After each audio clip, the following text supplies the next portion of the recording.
વિરોધીઓને નાયબ મુખ્યમંત્રી હર્ષ સંઘવીનો કડક જવાબ સામે આવ્યો છે। રમતગમતમાં રાજનીતિ ન હોય તેવું નાયબ મુખ્યમંત્રીએ કહ્યું। મારા વિશે બોલો પણ ખેલાડીઓ પર કમેન્ટ ન હોવી જોઈએ। એશિયન ગેમ્સમાં ભારતીય ટીમના ગુજરાતી ખેલાડી વધુ હોવાનું તેમણે કહ્યું। ભારતીય ટીમમાં સૌથી વધુ ગુજરાતના ખેલાડીઓ સામેલ છે તે ગૌરવની વાત। રમતગમત ક્ષેત્રે જ્યાં પણ તક મળે ત્યાં મહેનત કરવી પડશે। 2030માં ભારતના મેડલ પર ગુજરાતનું પ્રભુત્વ વધુ રહે તે સંકલ્પ કરવાનો સમય છે। મહત્વનું છે કે 2030માં અમદાવાદમાં કોમનવેલ્થ ગેમ્સનું આયોજન થનાર છે, જેને ધ્યાને રાખીને રાજ્ય સરકાર દ્વારા અત્યારથી જ લક્ષ્ય નક્કી કરી લેવાયા છે। સાથે રાજ્યના યુવા ખેલાડીઓ માટે આજથી શક્તિદૂત 2.0 યોજનાને પણ શરૂ કરી દેવાઈ છે।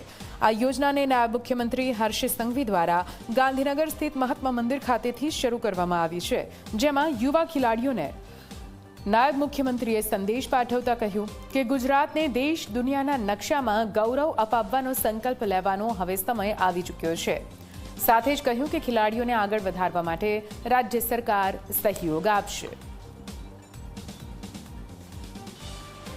દરરોજ સવારે કોઈના ને કોઈના મનમાં એવું આવે, મને એમ થાય કે સ્પોર્ટ્સ જોડે કોઈ દિવસ રાજનીતિ હોઈ શકે ખરી? મારે તો આ પ્લેયરોને પૂછવું છે, સ્પોર્ટ્સમાં પોલિટિક્સ ચાલે ખરી? હા, ચલાવાય ખરી? અને કોઈએ ટાર્ગેટ કરવો હોય તો મને કરે ને કે ગુજરાતના પ્લેયરને શું કરવા કરે? ભાઈ, ગુજરાતના પ્લેયરો 0 એવું કેવી રીતે લખી શકાય? આ વખતે એશિયન ગેમ્સમાં ઇન્ડિયાના કન્ટિન્જન્ટમાં આજ તકના ઇતિહાસમાં ગુજરાતના સૌથી વધુ પ્લેયરો આ વર્ષે એશિયન ગેમ્સમાં આપણું લીડ કરી રહ્યા છે।